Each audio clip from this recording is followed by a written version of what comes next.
Hello everyone and welcome to Law and Court Cases and to the first episode of my true crime series.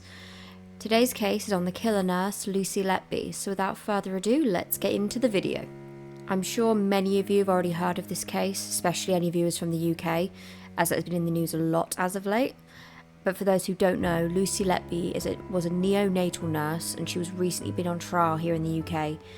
After a 10-month trial, she was found guilty of 7 counts of murder and 7 counts of attempted murder of some of the most vulnerable babies in her care. This conviction has now made Lucy Letby the most prolific child killer in UK history, a title I think we hoped nobody would ever have. So this case is obviously going to be talking about the death of infants, so trigger warning for those watching for this video. This may not be for you, but I think it's important to talk about this case because obviously this woman is disgustingly evil, but from the research displayed in her trial, I think it's clear to see there were many failures within the system that had they not been ignored, things could have panned out differently. This is a long trial, so there is a lot to uncover today, so I'd advise you to make yourself a cup of tea or coffee and get yourself comfortable. Lucy Letby was born on the 4th of January 1990 in Hereford, a city in the West Midlands of the UK. Considering the crimes this woman would go on to commit, I would have expected there to be some kind of great trauma within her childhood. A pivotal moment that made her snap and change her forever, but by all accounts, Lucy had a really, really good childhood.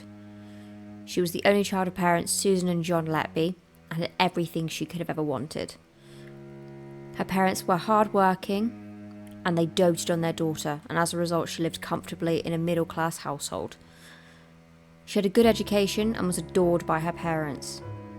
It's said that she was as happy as any child could be. During school she had a close circle of friends who adored her. She did well academically and wasn't particularly bullied or anything that I could find that could possibly suggest the life she would go on to live.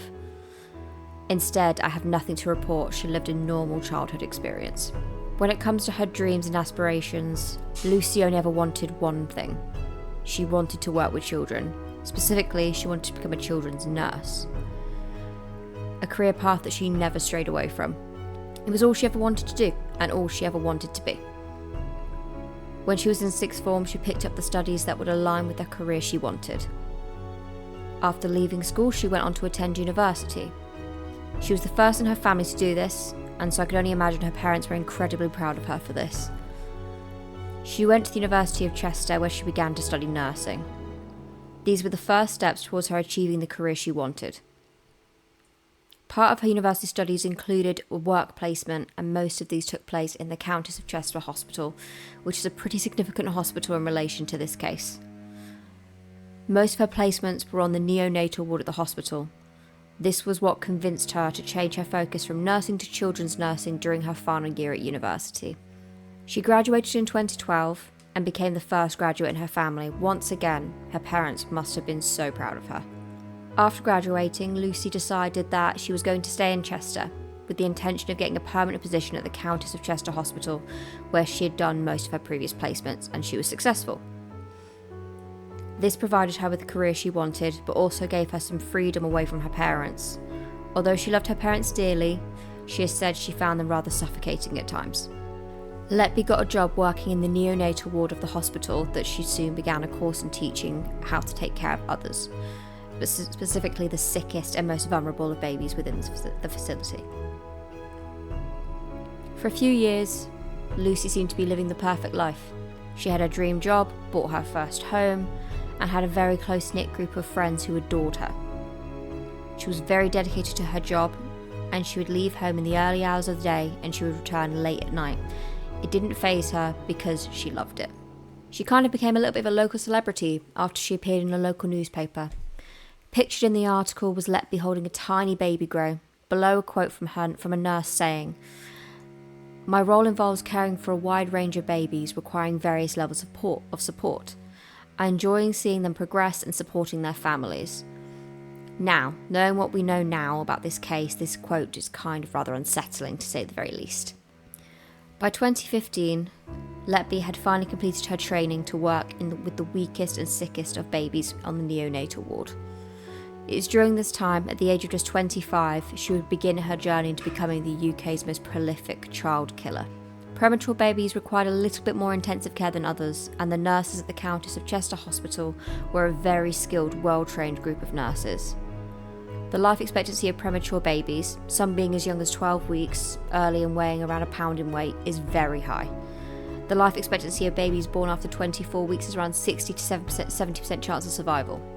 For the Countess of Chester Hospital, who cared for hundreds of preemie babies per year, this mortality rate was around 1 to 3 babies would be lost each year. Of course, this was prior to Letby working at the hospital. As part of protocol for nurses, it was important that they were kept up to date with their training, and in May of 2015, a number of members of staff went on to baby safety course. One of these staff members was Lucy Letby. The nurses learned how to set up an IV and a long line in preemies and were taught about the dangers of air embolisms. An air embolism is when one or more gas bubbles enter a vein or artery. It can be fatal, but has a very high fatality rate in preemie babies. So now we are going to move on to the crimes of Lucy Letby. To do this, I'm going to use the veritable alphabet to refer to each baby that Letby interacted with. The span of this killing spree took place within the space of a single year, beginning in June of 2015. On the 8th of June 2015, Child A and his twin sister Child B were born 6 weeks premature. Despite this, they were both doing very well. Child A, the boy, was handed over into Letby's care when he was just 6 days old. Things escalated quickly because within just 30 minutes of being in her care, the boy began to deteriorate rapidly, and sadly, within just 90 minutes of being within Letby's care, the young boy passed. The cause of his death was ruled an IV air embolism. Between the 8th and the 11th of June, baby B, the baby girl, was also left in the care of Letby. Once again, the baby girl was injected with an air bubble, the same as her brother. However, after resuscitation, the young girl survived. On the 14th of June 2015, Child C was born 7 weeks premature, weighing 800 grams, so a pound and 12 ounces. But he was in good condition. Letby was seen standing over his monitor as the alarm sounded, despite her being this designated nurse, and he was in clear distress. He dies as a result of air being injected into his stomach. On the 22nd of June 2015, Letby injected air into Child D's bloodstream, causing her to collapse 3 times in the early hours. Her third collapse was fatal. Those attending noticed the discoloration on the baby's skin. It was after this that the first alarm was kind of raised. This was raised on the 2nd of July in 2015 by Dr. Stephen Brearley, or Brearley, I believe it's actually pronounced, the head consult on the neonatal unit. He carried out a review on the 3 unusual deaths in June 2015. Alison Kelly, the Director of Nursing and Deputy Chief Executive, is told that Letby was the only nurse on shift for each of the deaths. On the 4th of August 2015, Child E was born 7 weeks premature, along with his twin brother, Child F, and weighed less than 1.4 kilograms. His mother walks in on Letby trying to murder the newborn after arriving on the unit with his milk. He dies after suffering a fatal bleed, believing this to be the result of Letby interfering with his nasogastric tube.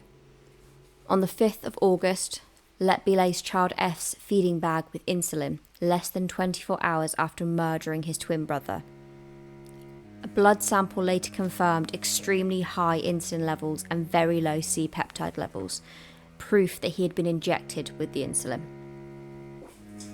On the 7th of September 2015, the most premature of all the babies in the case, Child G was born 15 weeks early and weighed just over 450 grams. Letby tries to kill her 3 times over the space of 3 weeks. The first time on the day of her 100th day alive. Despite these attempts, she did survive. However, she is now severely disabled as a result of the attacks. On the 21st September 2015, at 10:15 a.m, 5 days after Child G returned from Arrow Park Hospital, where she'd been taken following an earlier attempt to kill her, Letby again tried to take the little girl's life. This time, she suspected of harming her while feeding her around 10 a.m. On the 23rd of October 2015, a murder described in court as persistent, calculated and cold-blooded Letby killed child I on her fourth attempt after inserting air into the baby girl's stomach. The nurse later sent a sympathy card to the child I's parents on the day of her funeral. At this point, more alarm bells were raised again by Dr. Brewery. On the 23rd of October, he became increasingly concerned following the death of child I. Another staffing review finds Letby was present at more unusual deaths. Another consultant, Dr. Ravi Jaramim, alerts management of their concerns but is told not to make a fuss. Letby remained on the neonatal unit. At this point, there is going to be so much evidence against her that it should be increasingly obvious that she should not be anywhere near these children. But yet, they wanted to protect her for some reason. On the 8th of February 2016, a theometric review ordered by Brewery finds several common links in 9 unusual deaths since June 2015. Letby's connection to the mortalities is mentioned at the meeting called to discuss the report, which was sent to the medical director Ian Harvey. Brewery requested an urgent meeting with the executives, but no meeting takes place until May 2016, the court was told. On the 9th of April 2016, Letby injected insulin into a dextrose bag attached to child L. Tests later find his insulin levels at the very top of the scale that the equipment was capable of measuring, with very low C-peptide levels, conclusive proof, the prosecutor claimed, that he was poisoned with insulin. On the 9th of April 2016, child M, the twin brother of child L, suffers an unexpected life-threatening collapse. Shortly after the insulin poisoning of his brother, his heart rate and breathing dropped dramatically, and he came close to death as a result of being injected with air. He survived, but suffered severe brain damage as a result of the attack. On the 11th of May 2016, Brewery once again raised the alarm. He met with Harvey and Kelly and raised concerns about Letby after an assurance document sent by The Guardian set out why Letby was not believed to be the cause of the unusual deaths. It suggested other NHS services may be to blame for the spike in deaths and that there is no evidence whatsoever against Letby other than coincidence. Brewery feels his concerns have been dismissed. For some reason, there is so much evidence against her, but yet they want to try and blame the NHS for the murders she was committing, because they don't want to pin it on this nurse and potentially ruin her life, but instead she was ruining the lives of countless others by taking their children away. On the 3rd of June 2016, Letby tries to kill child N, days after he is born. The newborn boy has haemophilia, a condition causing severe bleeding. The Crown says Letby used this as a cover to attack him by thrusting his nasogastric tube into his throat, causing trauma. On the 23rd of June, Letby murders the first of 2 triplets a day after returning from a holiday to Ibiza. Child O had been a perfect, healthy baby and was due to go home when he collapsed unexpectedly. Post-mortem x-rays show a higher than normal amount of gas in his body, causing the police to believe Letby murdered him by injecting air into his nasogastric tube. On the 24th of June 2016, shortly after killing child O, Letby turns to his day 3 triplet brother. The nurse pumps air into the boy's stomach via his nasogastric tube, which feeds him milk at 6 p.m. 13 minutes after his brother had died, experts believe this excess air shattered the little boy's diaphragm. Doctors believe he will make a full recovery, but as they're ready to leave for another hospital, Letby says, "He's not leaving here alive, is he?"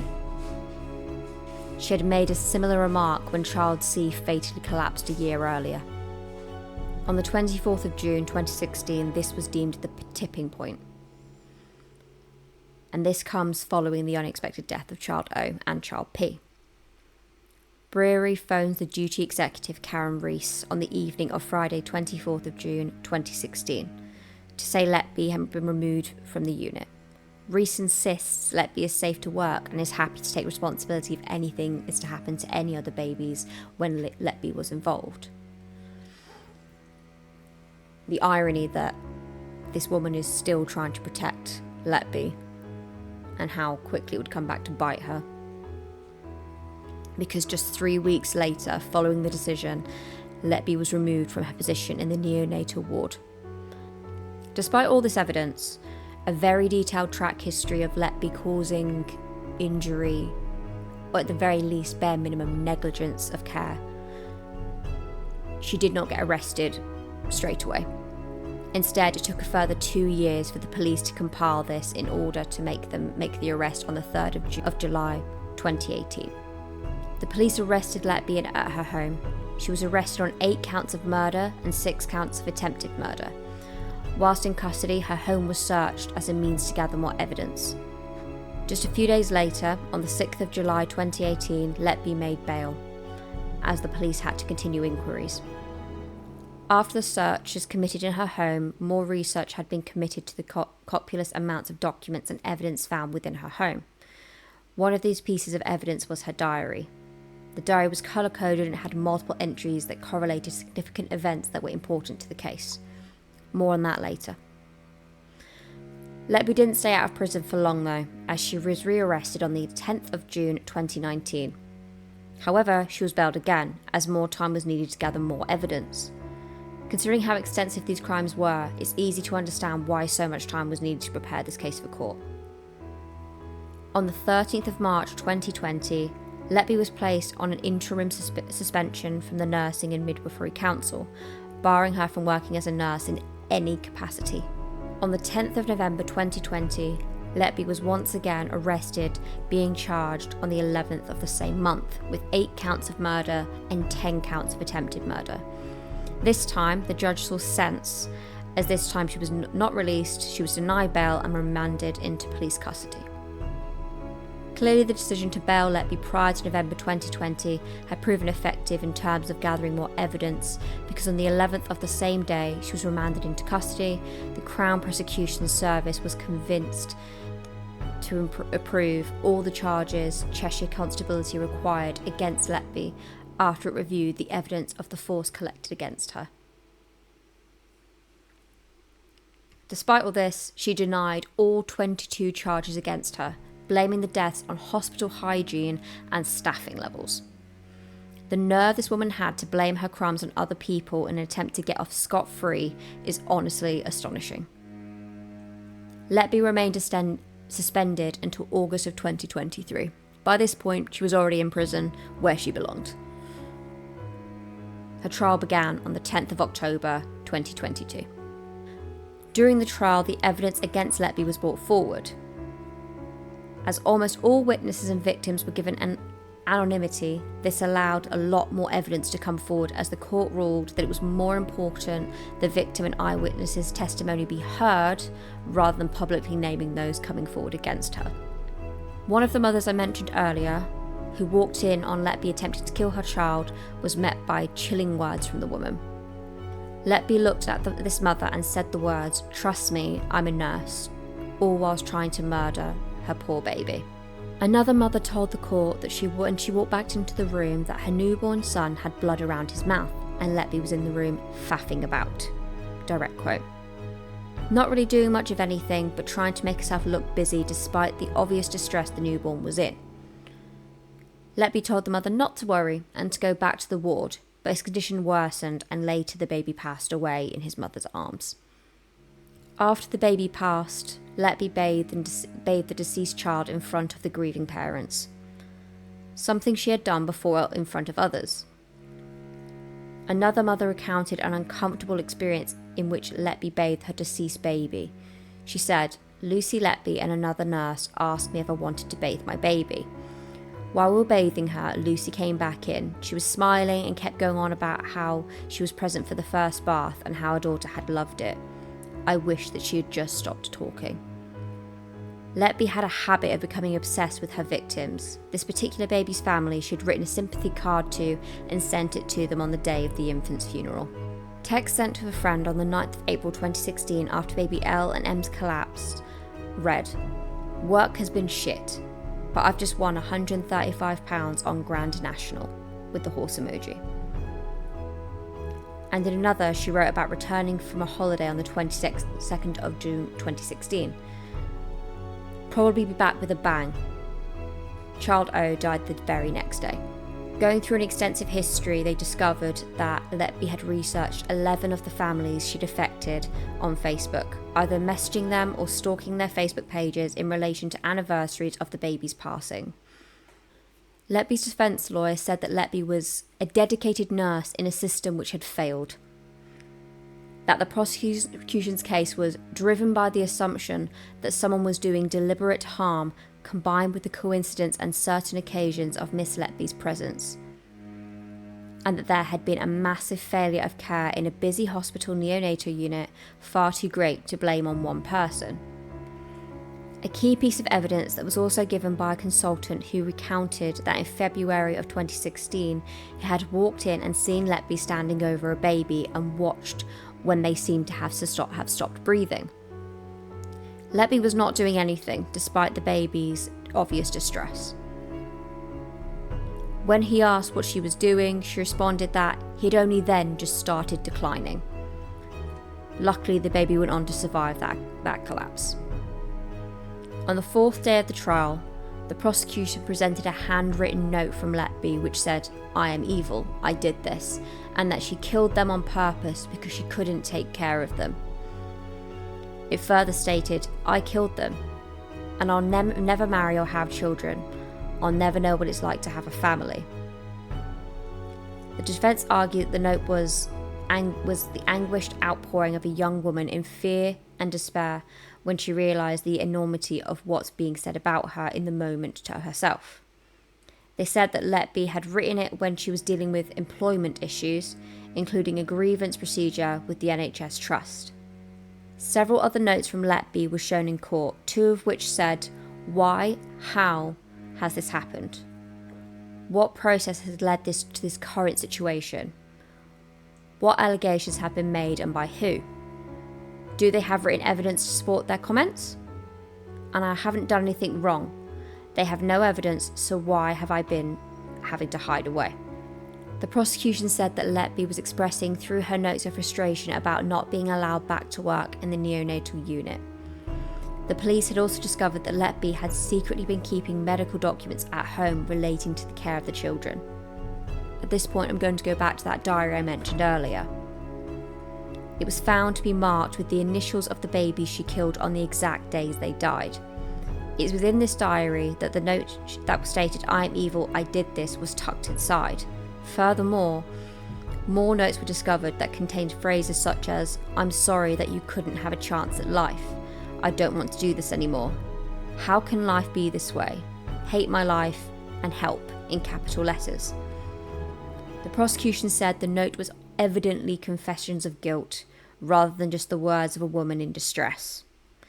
These notes and documents had been found in the searches of Letby's home in Chester and in her parents' home in Hereford.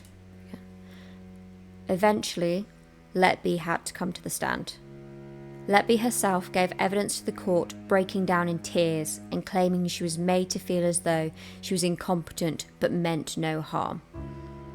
When asked why she wrote the "I am evil, I did this," Letby said, "I felt at the time that if I'd done something wrong, I must be such an evil, awful person. I'd somehow been incompetent and had done something wrong which had affected those babies." Letby said that the allegations had negatively impacted her mental health, saying, "I don't think you can be accused of anything worse than that. It just changed me as a person. My mental health deteriorated. I felt isolated from my friends on my unit. From a self-confidence point of view, it made me question everything about myself." It was observed that Letby eventually began to lose her composure in the witness box, asking for a number of unplanned breaks. It was also observed that she only broke down when she was talking about herself and the impact it had on her, showing her extremely narcissistic behaviour. On the 21st of August 2023, Letby was sentenced to life imprisonment with a whole life order, the most severe sentence possible under English law. She is only the fourth woman in the UK's legal history, to receive such a sentence. One of these others was Rose West, another prolific child killer. Goss said in closing, "You, Letby, have no remorse. There are no mitigating factors. The offences are sufficient severity to require a whole life order." That wraps up the story of Lucy Letby. I feel she's where she deserves to be. Nothing will ever extinguish the grief those poor families have been put through and are going through, but my deepest condolences go out to all of them. Hopefully this wasn't too long of a first video. I tried to keep it short and concise, but I was also stating all the facts. If you want to see more content like this, then please subscribe so you don't miss out on any future uploads. So thank you so much for watching. Enjoy the rest of your day.